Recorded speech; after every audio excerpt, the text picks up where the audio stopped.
So a very warm welcome to you, Richard. Thank you very much.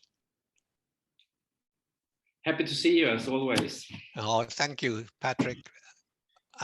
You know, it's been a long time. I haven't been to Sweden, but I'm hoping to come sometime this next year and see all my friends there. You know, I've been coming to and from Sweden for more than 20 years now, and spent my summer vacation there in 1960, well, you know, 60 something, where I worked for the Wegverwaltung in Karlstad for 6 weeks. So I've got a long history with Sweden. I know, and we must take that up. It should be a tradition. Yeah, right. So I know you have been working with this for a long time as well, and Sure. I'm really happy that today is the day. Time is now, and the timing couldn't be better, I think, with everything we've gone through with the pandemic and, well, actually the state the world is in. I mean, I didn't plan the timing. I mean, I've been working on this for several years, but it does seem like an opportune moment. And I'll be talking about that during the webinar. Yeah. So the stage is yours. Thank you. Well, I'm presuming you can see my first slide, which says global well-being indicators. And if any time there is a hitch, you let me know, and I'll try to solve that problem. So who am I? It's always a good question to ask. Who am I? And you know, it's at the moment I can say I'm the president of the Barrett Academy for the Advancement of Human Values now. And the purpose of the Academy is to discover, and I've underlined incubate for a reason, discover, incubate, and develop ideas and concepts that support the evolution of human consciousness. And I'm going to quickly mention two of the ideas that we've been incubating now for a couple of years. And the first one is the Humanity Awareness Initiative, which I will refer to later on in the presentation. And the purpose statement of that is to accelerate the evolution of human consciousness by creating education and training programs that lead to the emergence of a new, more holistic worldview.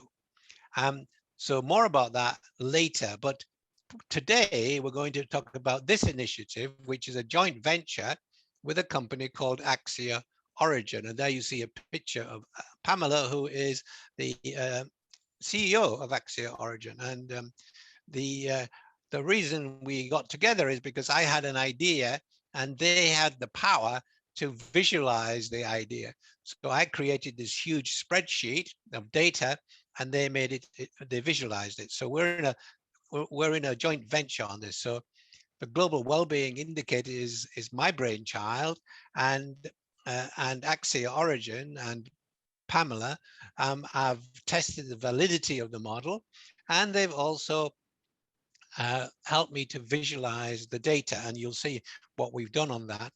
And if you go to the website, and I'll give you that information next, you can see what we've done. But I'm going to be presenting some of the material from the website and some additional material too. So the website is globalwellbeingindicators.com. And on that, you'll find about the methodology, the services that are being offered, the types of analysis that we can do, and you can explore some of the research that we've already done. So let me move more on to what are we doing. So it's noticeable that nations everywhere are beginning to recognize that the key to sustainable economic progress is to improve the well-being of their citizens. And when people are feeling good about who they are, there is peace and there is productivity. And so the GWI has been really created to strengthen the ability of communities and nations to increase the level of well-being in their companies and in their and their countries. What we're going to be doing is producing an annual report on the well-being of citizens in 145 nations. I'll give you a glimpse of that today. And so that's going to be, I think, one of our key features is this annual report. And you'll see that in this annual report for 2020, well-being is actually on the decline around the globe. In some countries, it's improving, but in the majority, it's not improving. And what we also want to do is work with organizations, governments, particularly international agencies, to develop measurement tools to improve personal well-being. Now, this tool we're going to be showing today is really a starting point, and there's a lot more that we can do to help organizations and nations measure well-being. The model on which all of this is built goes back to the model that I developed over 23 years ago, now called the Barrett Model. It was basically an extension of Maslow's hierarchy. And there is an explanation of how I did that on the Barrett Academy website. And so you see the 7 levels of consciousness there on the left. And what I did was I looked for global indicators that are supplied by other people. I researched over 35 different global indicators, and then I found the indicators that best reflected the 7 levels of consciousness. So the level 1 is about survival, level 2 it's about relationships, and level 3 it's about performance, and then we move into this evolutionary stage where some of the indicators there are gender equality and democracy and individual freedom. And then we go into authenticity, social progress and social capital, collaboration, mostly around the issues of the environment, and then into the big idea of contributing to the happiness and strength and stability of the nation. Now, the first 3 levels of consciousness all have to do with stability. And this is what Maslow called deficiency needs. If you can satisfy your deficiency needs, then you feel safe and you feel secure. And then, and only then, can you move on to satisfy your evolutionary needs at level 4. And you see at that level, we've got individual freedom, media freedom, and gender equality.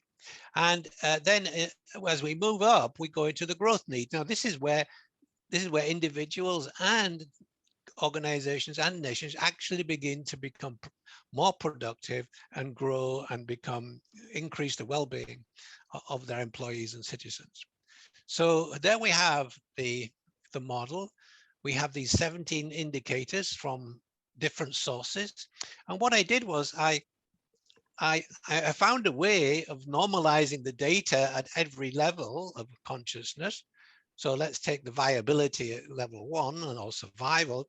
So that's economic performance, health infrastructure, and corruption index. And I was able to normalize the data, add up the scores, and produce a score for level 1. And then the same thing for level 2. And then when I add up all of the scores for each of the levels, we get to a global well-being indicator score for a particular nation.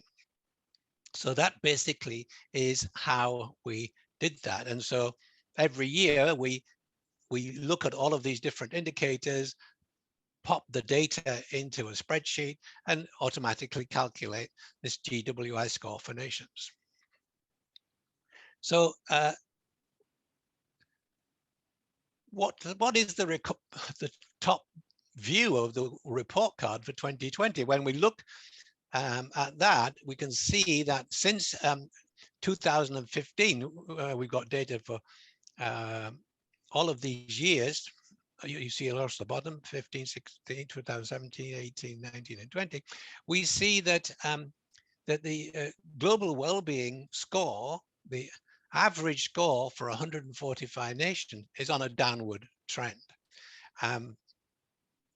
And the main areas of decrease actually are on environmental protection. In fact, it's the decrease in this particular indicator at level 6, environmental protection, is the biggest issue that we have. And we all know it, but it actually shows up in this data as a drop from a score of 69.43 to 48.24. And when you look at the other areas of decrease, you see there's been a drop in the level of peace, and that drop is just 2.19, like a tenth, exactly a tenth of the actual drop in protection of the environment. We see a drop in the level of press freedom of about the same proportion as the level of peace, and also a drop in the level of democracy. So have there been any gains in the well-being, global well-being over the past 5 years? Well, yeah, the strength and the stability of the states of each state has increased by 2.6, and there's been an increase in support for the business environment, and social progress also indicated, as well as increased, as well as personal safety. But these gains and these losses are minimal compared to the biggest issue, which is environmental protection. So now I want to show you the data for different nations. Now you can go online, and this is a dynamic table, so you can find out which country you want to look at, and you can pull up the data, and all of this will change. But you see here as on the left is the name of the country. Here you see the GWI score out of 700 for the year 2020 for that particular nation, and then the ranking, and then you can see what happened between 2016 and 2020 for that particular nation. So for Denmark, it dropped a little bit, just 2 points there. And actually, the only one that's actually you're seeing an improvement, and very little improvement, is Luxembourg, which went from 572 to 573. Now here on the right are the scores for each level of consciousness. So you can, not only can we measure the changes in the 17 indicators, we can actually measure the changes in the 7 levels. And so you can actually download all of this data for 2020. We have the data for all of those other years, and we have the data for all of those other years for the 17 indicators. What we've just put on the website for the moment is this overview for 2020, which you can access and look at. Now, who's at the bottom of this list? Just there, we saw the top 10. Let's just go back and look at the top 10. Of course, not surprisingly, we all know this, the Scandinavian or Nordic nations are up there, but Switzerland is also figures quite strong at number 4, and so does New Zealand at number 6. But other than that, you've got the 5 Nordic nations in the top 7. Then comes Luxembourg, Austria, and Canada. So, but who's at the bottom of the table? Well, not surprisingly, and we know a lot about this, is Afghanistan with a GWI score of 190. Other countries that rank in the bottom 10 are here: Libya, Iraq, Sudan, etc., and the Central African Republic. So here's a snapshot of some of the other nations. Like for Japan, for example, has a score of 536 and ranks number 16 in the world. However, when you look at the 17 indicators, Japan ranks 107 in gender equality and 125 in social cohesion. So it has a high ranking generally, but very low ranking, that means a high number, for gender equality and social cohesion. Singapore ranks number 19 in the world, but ranks 85 in individual freedom and 90 in freedom of media. France ranks 20, but ranks 60 in Peace Index. So what I've picked on the right-hand corner are some of the low ranking indicators out of the 17. Now, United States is going down year after year, It ranks number 26 now with a score of 511. It ranks 50 in gender equality, 54 in health infrastructure, 57 in personal safety, and an amazing 105 in peace index. It's, you know, the USA is one of the most, how shall I put it, unsafe democracies to live in the world, and that's partly to do with the gun laws. South Korea ranks 27, Costa Rica ranks 33, Poland ranks 34, and the United Arab Emirates ranks 47.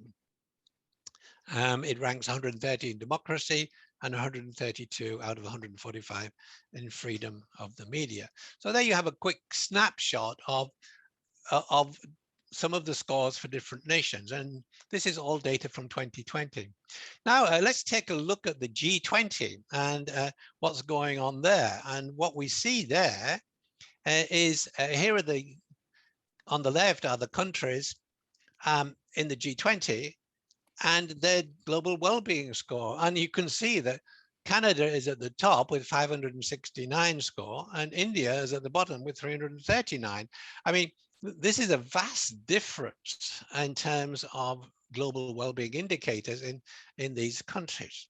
Now, if you look on the middle column, you see the changes that have happened since 2019 and 2020, between 2019 and 2020. And we can do any analysis that you like on the differences between different years. But South Korea stands out as improving. South Korea has been improving for many, many years. I remember when I worked at the World Bank a long time ago, South Korea was already, you know, a star of the East, and if I can say that, there's no religious overtones in that, but it was already doing extremely well, and it's still improving. And what we see down at the bottom of this is that India is did not improve, it decreased. Now, in the middle there, you see Canada, United Kingdom, and Turkey, Australia, United States, which haven't really changed much over that 1 year period.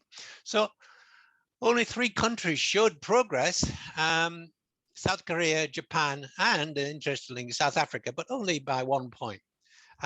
So now let's take a look at compare the results, the average results for the 5 Nordic nations compared to the G20. Now, here you see in this spider diagram, the level 1, level 2, the 7 levels of consciousness as you go around this, and the colors represent those levels of consciousness.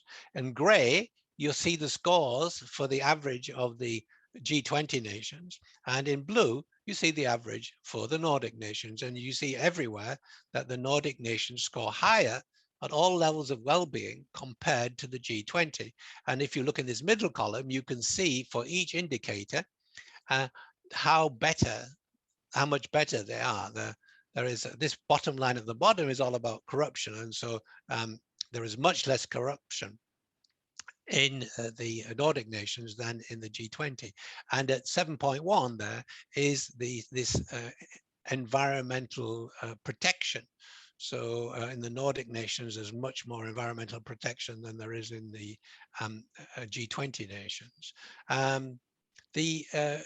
Where they are closest is at 1.2, which is a health infrastructure.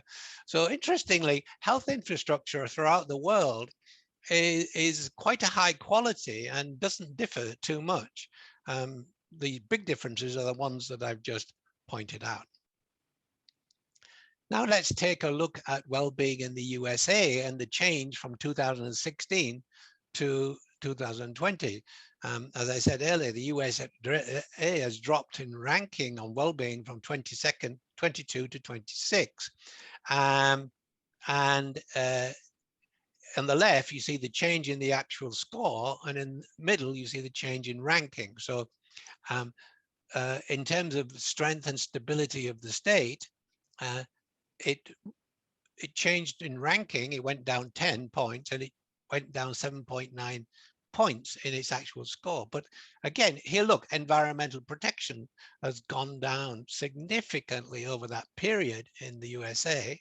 But interestingly, it increased in ranking by 2 points, which means that effectively environmental protection is really going down all over the world. And the drop of 15.4 actually in the USA is considered quite good because it actually improved in ranking. It also improved in social capital, only in the ranking of social capital, only just a little. And then we see gender equality. The ranking in gender equality has significantly decreased in the USA. And the level of peace and violence, as in ranking terms, has decreased by 10 places. Corruption has also increased. That's kind of the decrease in the score, and it's actually gone down 6 places in terms of ranking. Now let's look at the well-being in the OECD nations. So here you've got the OECD nations, and on the left we've got the scores. Denmark, Norway, Finland, Switzerland, Sweden come out at the top, and at the bottom we have Turkey and Mexico. Now, if we look at the middle column again, we see the difference between 2019 and 2020, and we see an increase in South Korea and Greece and Hungary. And in the countries where we see the biggest decrease in the OECD nations are France and New Zealand. Now, New Zealand scored really highly, but it has been, going down just a little bit, as has Ireland and Iceland, but only just a little. So so we see that South Korea and Greece in the middle at the top have improved quite well, and the France and etc. From Switzerland down to France have been decreasing. So I'm going to pause right there just for a few questions and comments before I want to talk about the link between these scores and the worldviews that show up in these different countries. So over to you, Patrick. Thank you. So we have a couple of questions in the chat. And to start with, what is the maximum score? 700. 700. Okay. So the nations that are at the top are just almost at 600, 580, 590, roughly there. Yeah, lovely. And then how do you define social cohesion? Oh, okay. So every one of these indicators is drawn from another, is created by a particular company or institute, etc. And so social cohesion is how well we can live together in the nation. In other words, how well do we all mix and get along? Whereas social progress is to what extent do all the people in the nation actually have benefits? So so do we all go, is everybody moving ahead together, or are there great disparities in terms of the way that some groups are being looked after by the state or different? So social cohesion is about how we're really getting along, and so this actually links through to issues like immigration and things of that nature. Thank you. Then someone is asking, does the average take population into consideration? No, the average for the we can work that out but we just do it dealing with the scores for the nations. And if you one of the things I'm thinking of doing next is to take each score for each nation and then multiply that by the population and then divide it all out to find out exactly what that means in terms of population of the world. What is the level of well-being for every individual in the world. But at the moment, we're just looking at the data for a particular nation. But it's on my list of things to do. Yeah, interesting. And thank you for the question, Erik. And then we want to know, how was the data collected and the score calculated per indicator? Well, the answer to that question is different for every indicator, because I don't actually collect this data. There are different, Transparency International collects all the data on corruption. Now, if you want to find out how they collect the data and what it includes, then you have to go to each one of these indicator websites. Yeah, and then find out how they do that. Yeah, perfect. And then in specifics for gender equality, and that is also something that can be found on the webpage. Yes, there is I can't remember exactly what the institute that does that. I think it's a World Bank actually data. They collect that data, and they have ways of doing that. Yeah. I'm not questioning that. This is more of a global overall approach. So I'm not involved in any of this data collection at the actual level of the indicator. What I wanted to do was to bring it all together and add it all up, because there is nothing like this anywhere else. And what we've seen so far, because I've been playing with this for 2 or 3 years now, is that this actually really, by taking all of these different 17 indicators, you really get a terrific overview of what's going on. And then when you drill down, as I did when I showed you those different nations like USA, Japan, you can actually see what are the weak points of a nation and what are the strong points. And you can see which of these 17 indicators are improving and which of them are getting worse in a particular nation over the last 5 years. So it's a tremendously insightful tool, and we can write reports for any particular nation of what is going on in that nation and what is happening, what are the trends overall, and what are the trends in detail for those. Let's say we can look at the overall view and say, well, okay, so gender equality is an issue in this particular nation, like peace is an issue in USA, and then we can say, well, what's happened to that over the last few years? So it's a way of mapping the impact of policy instruments in a nation. So one of the clients for this particular work would be the nations who want to monitor the well-being of the nation and the people in the nation, and focus each year on what it is that they can do to improve well-being by looking at where are the weak points and where are the strong points. So putting more emphasis onto the weak points. And I'm not picking out Canada here, but when I look at the data, Canada has some gender equality issues, and not severe, but it is actually one of the weaker rankings and scores for them. So obviously, Canada needs to focus on gender equality, and so does the USA. But that's just gives you a kind of like an overview of the philosophy behind this global well-being indicator. Perfect. And you really anticipate the questions, because you have answered the following questions as well. Okay. So we do have a new one. To what extent can CEOs use this data to up their strategy conversations? Great question, because I believe this is one of the ways.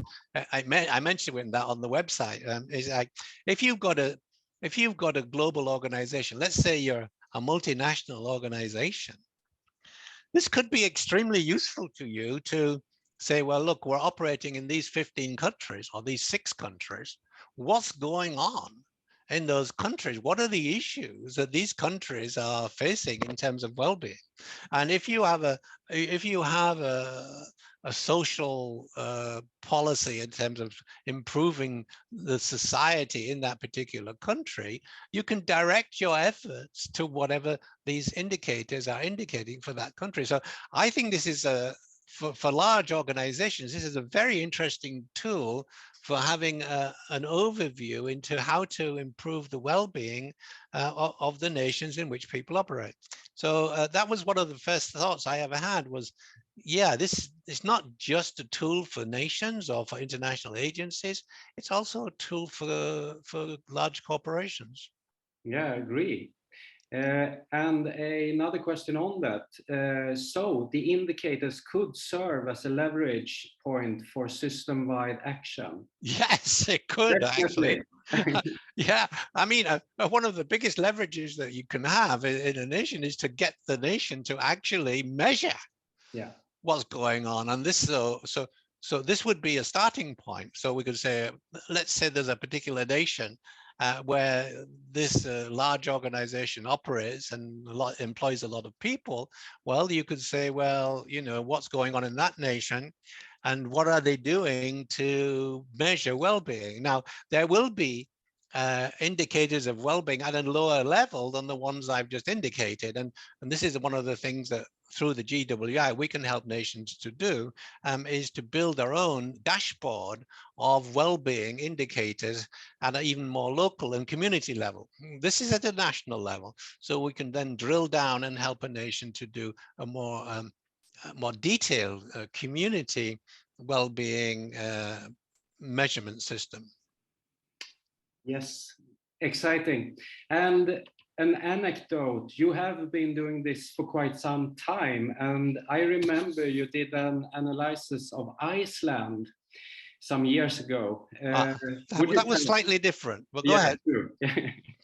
No, I just remember your measuring the national values of That's right. Iceland. Well, from the Barrett Values Center, which is a different organization, this is the Barrett Academy work, we have the national values assessments. We've done over 60 of those all over the world. Most recently, we've done it in Slovakia and Indonesia. We can, we've mapped the national values in some countries. In Sweden, for example, we've been doing it every year for, I think, 10 years now. And we got a lot of data on the national values in Sweden. So that's a different, that's a measurement, which system, which is built on a survey, which which I created over 20 odd years ago at the Barrett Values Center. And that national values, the national values measurement system is still being used, and more and more, I think there's over 30 nations now that have done a national values assessment, and some of them, like Sweden, have done it many times. Not many have done it on an annual basis, but Sweden is one of them. France has been doing it annually for quite some time, and so it gives you a slightly different insight to this particular, but to the well-being indicator. But together, they actually give you quite a comprehensive view of what's going on in the nation. Yes, and at that point, there was some entropy in Iceland, wasn't it so? Yes. So let me tell you that story, because it's a favorite story of mine. I'm going back to 2008, I think it was, where we mapped the values of Iceland in August.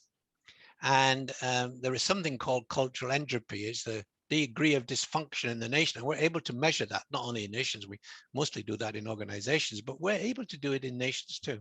And I was shocked when I saw the result, because for me, Iceland was like way up there, but the level of cultural entropy was 52%, I think. Now, I would have expected to be 10 or 12% with the degree of dysfunction, but it was very high. And I went to Iceland in September to present the results, and toured around presenting the results. And in my presentation, I said, you know, if you were an organization with a level of entropy at 52%, you'd be going bankrupt about now, because you can't sustain that level of dysfunction. And actually, 2 weeks later, Iceland went bankrupt. So I don't know. They never allowed me back in the country. But it was a very accurate analysis. Yes, it was a very accurate prediction. So yeah, thank you. So are we ready to move on? Yeah, I'm happy to move on. I'm going to talk about worldviews now, if you're ready. Shall I do that? Okay, so I want to talk about worldviews. Now, over time, over the last 200,000 years, there have been 6 worldviews. There's a new worldview emerging, and I'll talk about that in a minute. So if you go back more than 15,000 years or 12,000 years, we all lived in little family groupings, and you can still find these in the, for example, in the Amazon rainforest and remote parts of Papua New Guinea. And so this is survival through sharing and reciprocity in small family groups. And then when we learned how to do farming, etc., and feed people without having to wander around in a nomadic way, tribes started to evolve, and the key here was safety through belonging and loyalty. Because if you are a member of a tribe, well, that was a guarantee of safety if there were incursions from other tribes. And some tribes got quite big, not just in Africa, but in North America too. So these are belief systems which are quite different. And each belief system has what I call a different cosmology. So for example, the cosmology in clan awareness was nature spirits, whereas the cosmology in tribe awareness has more to do with ancestor worship, or the relation to ancestors. And then, and I'll talk about this later, then came state awareness. Now, we saw this beginning to happen in Egypt, and then in the Greeks and the Romans, and this was power. This was security through power and strength. And there was nations would, or empires would be built, and they would these empires would the people running these states would, build bigger and bigger empires, and that thinking is, in all of these cases, that thinking is still around today, and I'll explain that in a minute.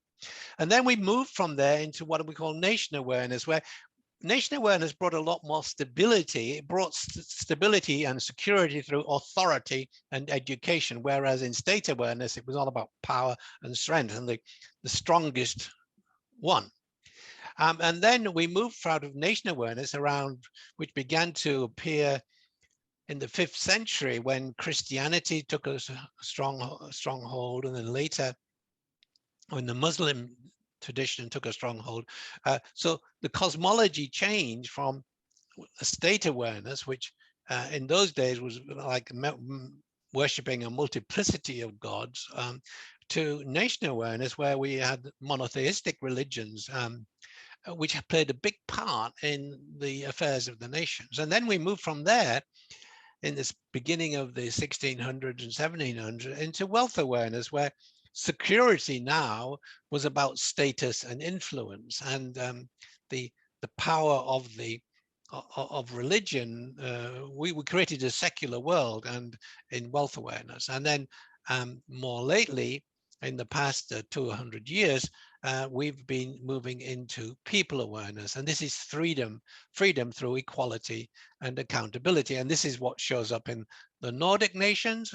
You see wealth awareness in the UK, in the USA, or was in the USA. The USA has dropped down to nation awareness now, but in Luxembourg and Ireland, focus on wealth awareness. Now, if we take a look at this very famous world values trajectory by Inglehart and Wells, where you've got traditional values and secular values on the y-axis, and survival and self-expression values on the x-axis. This x-axis is really all about the evolution of consciousness, basically, and it follows the 7 levels model. If you turn the model on its side, this is what you've got. So about 4 months ago, I took the x-axis and I compared, and I changed the y-axis to look at the well-being scores. But before I do that, I want to show you how these different worldviews show up on this diagram.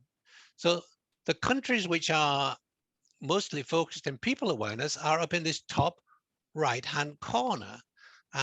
You see Norway, Denmark, Finland, and then wealth awareness shows up in these countries, and nation awareness shows up in these countries.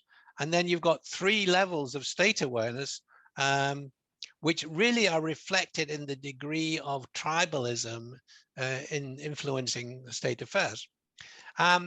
So I was very interested to see this result. And so what I did, as I just mentioned, I changed the y-axis to measure consciousness. But before I do that, I'm jumping ahead of myself.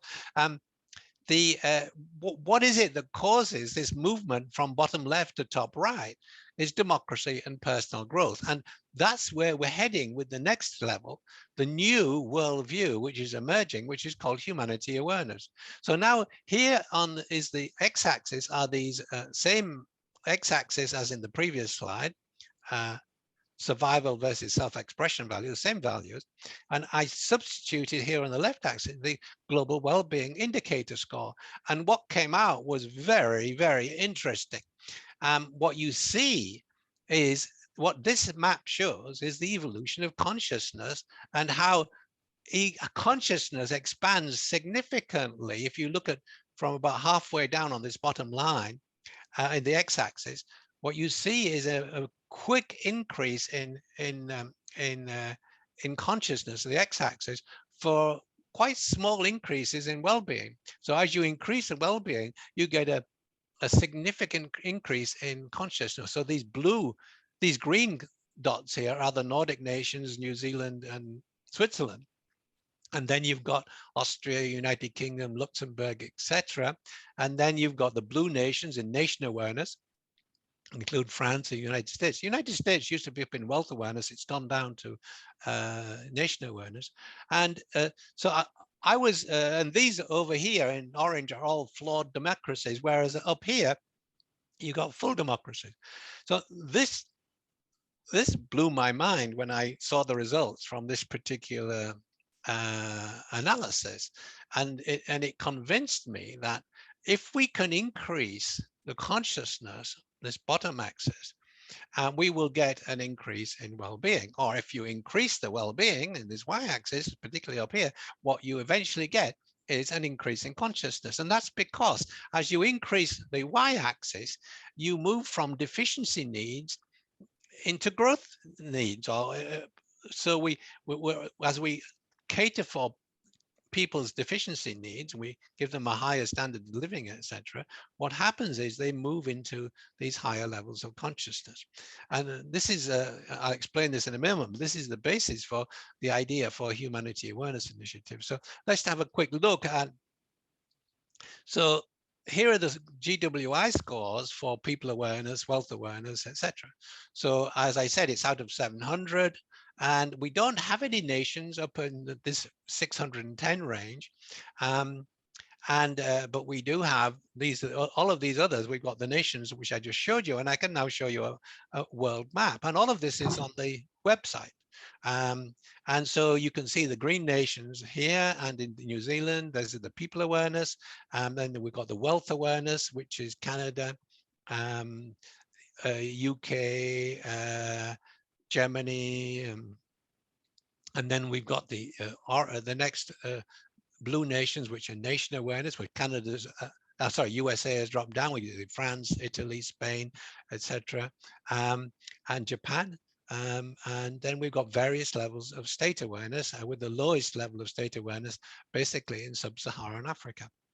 So this is very telling. So now I have created the Humanity Awareness Initiative, which is to try to get people, to try and move the world, the consciousness of the world, into this higher order worldview.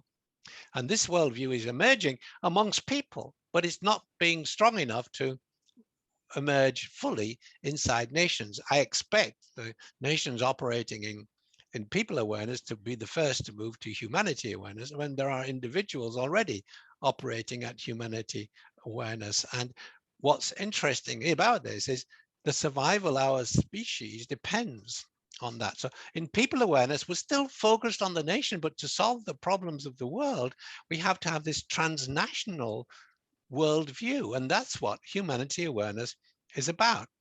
So if you're, attending this seminar and listening in, well, one of the things you might ask yourself is, well, what worldview do you identify with? What worldview does what worldview does your nation identify with? What worldview does your organization identify with? And one of the things I want to do in the future is develop a survey so that we can actually measure the worldview of individuals and of organizations. So what triggered these new worldviews? So if you go back to clan awareness, which was the emergence of Homo sapiens, tribe awareness began to show up when in the Fertile Crescent of the Levant, when people started doing agriculture.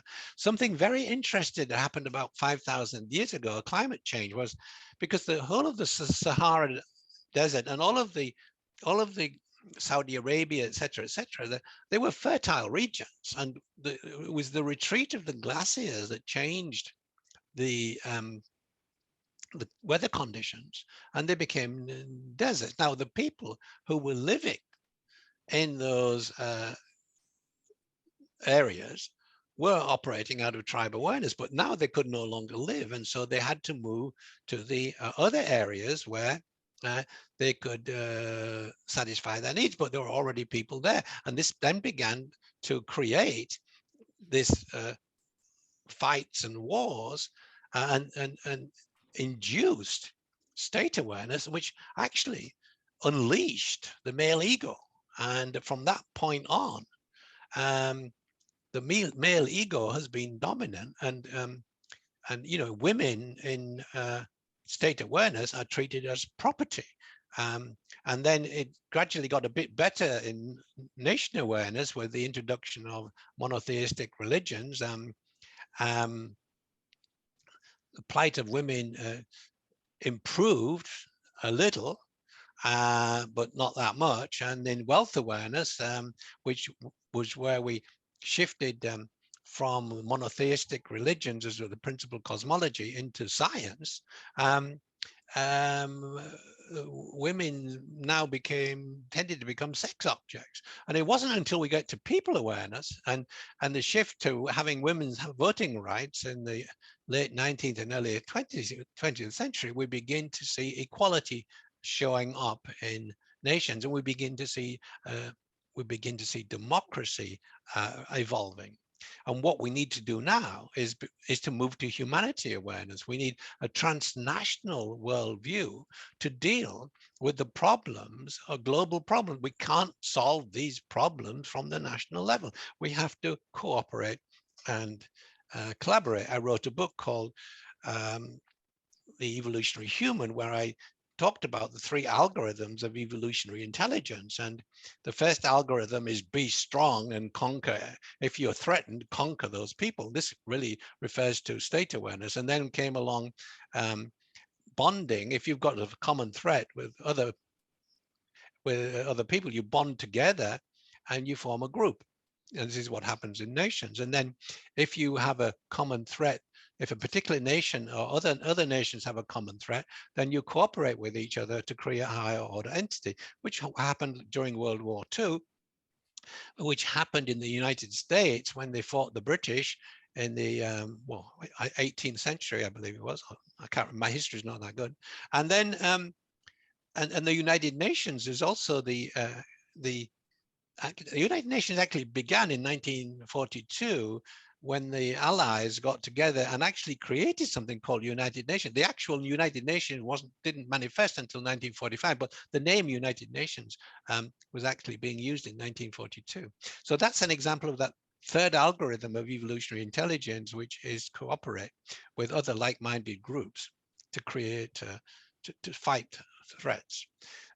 We need that same level of evolutionary intelligence now to solve the transnational problems. We need to be able to, for nations to be able to cooperate with each other to solve those problems. And that's really one of the key reasons why we need humanity awareness. Now, and you look at so all of this relates to personal development. So personal development precedes societal development. So surviving was all about clan awareness, and then conforming was about tribe awareness. So what you've got on this left-hand side are the 7 stages of personal development. And on the right-hand side, what the evolution of worldviews. So surviving is really, in modern human individuals, is about the first 2 years of your life. Your reptilian mind brain is dominant, you're learning how to survive. And then conforming links to the limbic mind brain, the emotional mind, and learning how to feel safe and protected and loved. And then the differentiating stage is really the teenage stage, where you learn about self-esteem. So you see, all of these worldviews in state awareness, wealth awareness, and nation, you find a lot of leadership is just focused on self-esteem of the leaders, basically. That's what it's all about. And this is, for me, I find this very upsetting when I look around the world and see the state of the world. It's really, so much of the world is operating from this differentiating stage of development. Now, when you move to the Nordic nations, and we get to the individuating stage, and this began to happen in the 1850s, when the whole idea of Bildung arose and taught people inner development. So it wasn't about the external curriculum, it became about the internal curriculum. And this is why, if you read the book about Bildung, you'll find that the Nordic nations are in that top right-hand corner because they focused on inner development.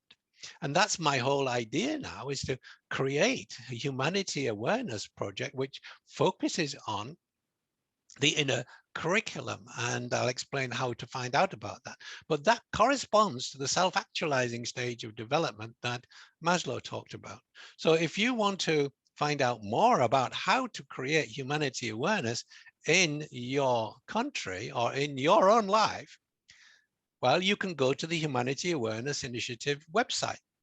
And if you click on this button here, you go to the Humanity Awareness Core Education Program, which actually was launched just 2 weeks ago.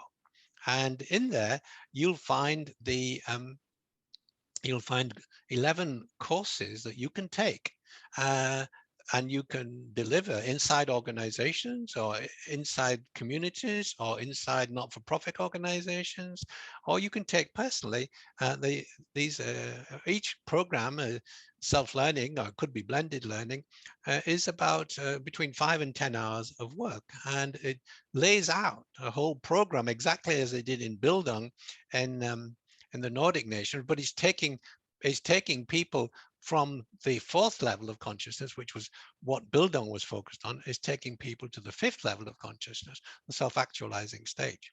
And so the central key idea of humanity awareness is to promote the psychological development of the human species, because what happens in our nations follows what happens psychologically.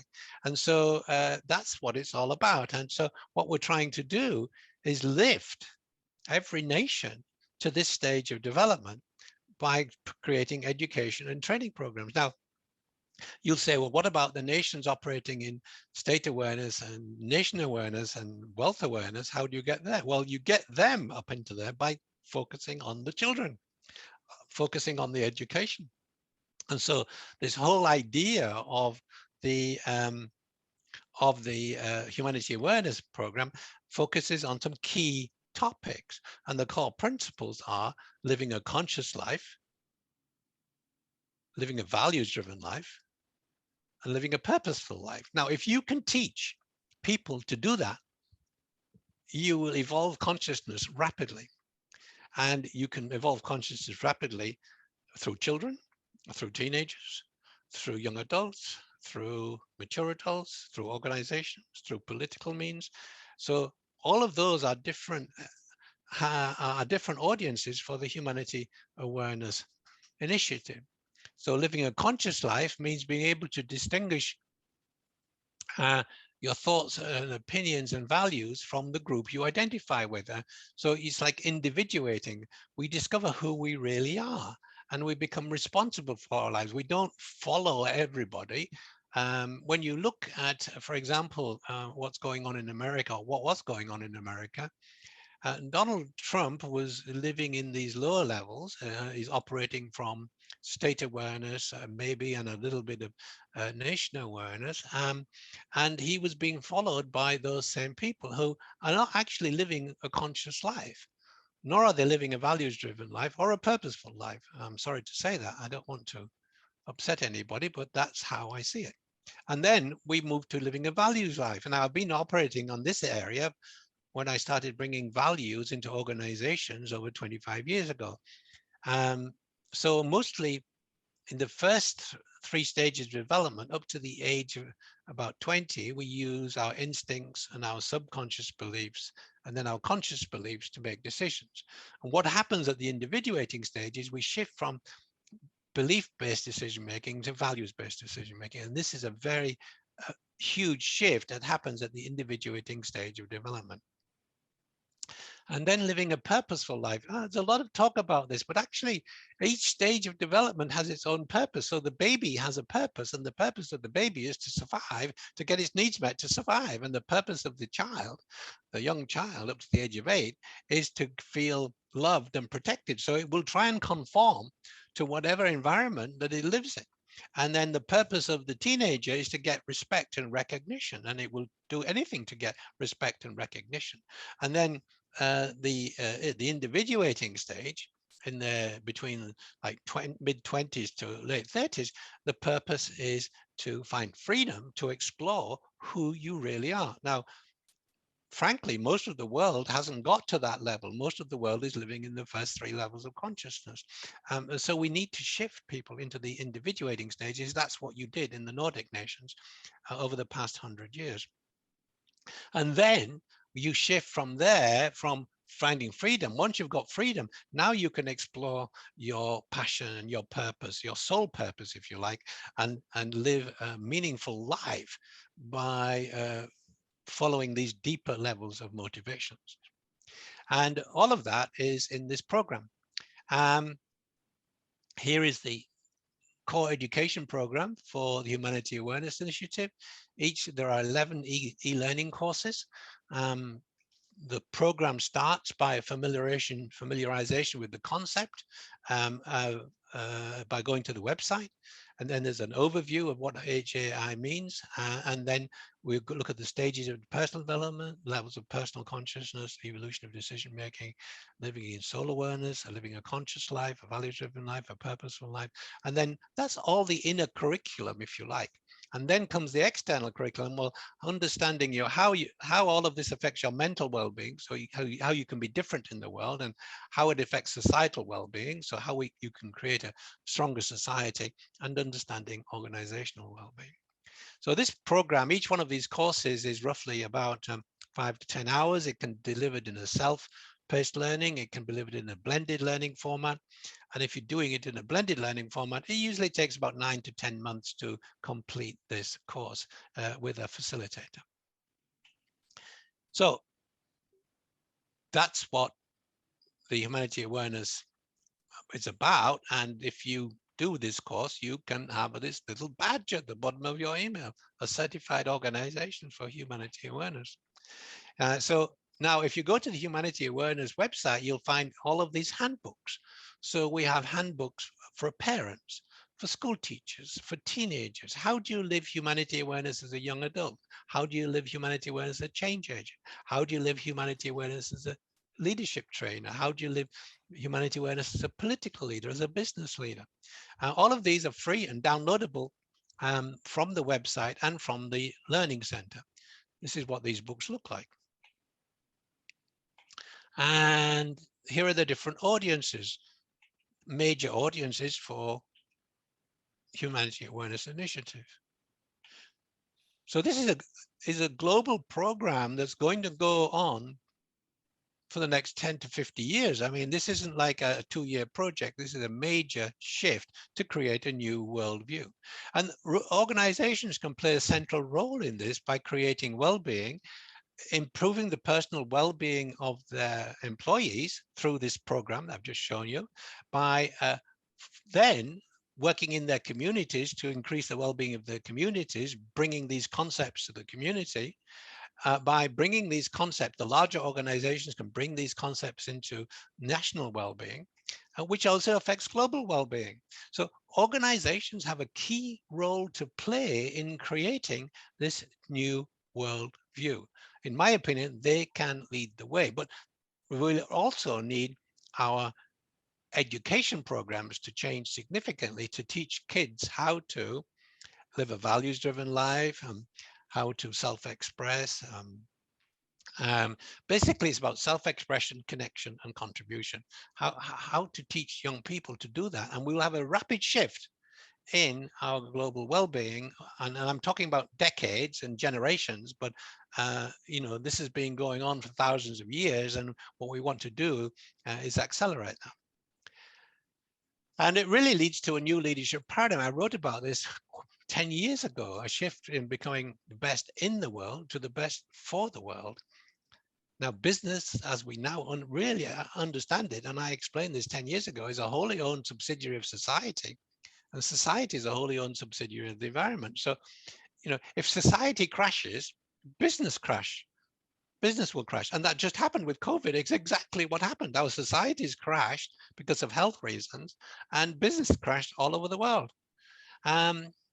And now, with the next thing, if our environment crashes, our society will crash and our businesses will crash. So it's very important that organizations start to think about what is their role in society. We've been talking about that in terms of sustainable development for some time, but it's not just that. That's the external curriculum. We need organizations working on the internal curriculum. That's what we need. We need a shift in consciousness, and that's what Humanity Awareness Initiative is about. It's about the internal curriculum. And you can find out more about that in my book, The Worldview Dynamics and the Wellbeing of Nations. You can go to the Humanity Awareness Initiative website, and you can go to the Global Wellbeing website. And this really is the answer to creating global well-being, living a conscious life, a values-driven life, and a purposeful life through humanity awareness. And if you want to sign up and hear more about it, go to the Humanity Awareness website and then click on this thing here, and you'll move to the Humanity Awareness Learning Program. And there you can find all of these courses that I've been talking about. And you can sign up as a member, as an advocate, which is spreading the word, as an ambassador, where you actually present 2 or 3 webinars about the program, or as a trainer, taking these programs to organizations, for-profit organizations and not-for-profit organizations. So that's really the end of my presentation. And I told Patrick at the beginning I would take an hour, and I think that's exactly what we've done, Patrick. We've just about taken an hour from the moment we got started. So over to you. Thank you. This is such an amazing presentation, and the material you are distributing, I hope this really reaches a wide audience. Very important and very powerful. So thank you so much for giving us this seminar, and also for giving us the opportunity to work with your material. Thank you. You're receiving a lot of praise in the chat, and I can only agree. This is something well needed at the point. what are your reflections on the state we are in, and are there any lessons learned from this pandemic?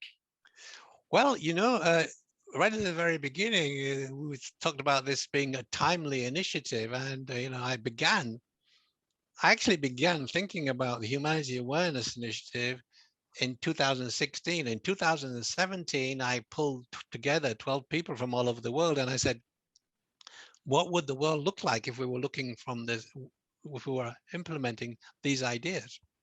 That was 2017. A year later, 2018, exactly a year later, I pulled together 28 people from all over the world, and I asked the same question. We spent 4 days at each occasion discussing the humanity awareness. So that goes back to 2018.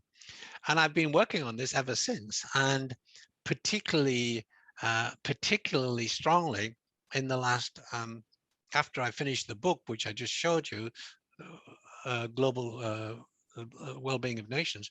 I finished that book about, I don't know, was it last year or the year before? Anyway, time goes by so quickly. Anyhow, so this year, actually, the global pandemic helped me and accelerate this whole thing, because I had to stop doing what I was doing. I had to stay at home, and this is what I did. I created all of these e-learning programs. I created 18 of them. You can go to the Academy website and see them there, but I've selected certain ones and created new ones which go into the Humanity Awareness Initiative. So, it was like a funny story, really. So here comes the global pandemic, and for the introvert, for the extrovert, it's a bit of a disaster. For the introvert, it's like, yes, I get to stay home and I get to do all this fantastic work. And that's what happened to me. I just spent my time working on this, and fortunately, I'm old enough to have a pension, so I lived off my pension and did all of this work. My idea is to make the Humanity Awareness Initiative self-financing. How's it going to be like that? Because when we present these training programs to organizations, we would like organizations to pay for them. Why not? And then 15% of all of the income that facilitators earn from presenting these programs, they will return to the Humanity Awareness, which enables us to become a self-financing organization. And if any of these organizations that do these training programs want to make an extra contribution or want to finance the Humanity Awareness Initiative inside their own countries, well, we'd be very willing to receive donations to help make that happen. But the big picture is this. This is not, I've said this already and I'll say it again. This is not a 2-year project. It's not a 10-year project. It's more like a 50-year project. It's a bit like Bildung. Bildung was like a 100-year project, and it takes time to transform the consciousness of individuals. And so it's, as I'm nearing the end of my life, and this is, you have to be realistic when you get into your 70s. You're not going to be here for another 50 years. But when you get to that age, you want to leave a legacy that will go on. And this is the legacy I wanted to leave. And so happy for that. I hope we will be seeing you around for say another 30 years or something. Let's hope so. Yeah. But anyway, yeah, this is really an impressive work you have put in. And if nothing else, something good came out of the pandemic. Yes, and it caused us all to reflect and change our way of being. It was a moment of pause that has actually shifted people's individual consciousness, organizational consciousness, and I hope national consciousness. True, I believe so. A tipping point. Yes, maybe.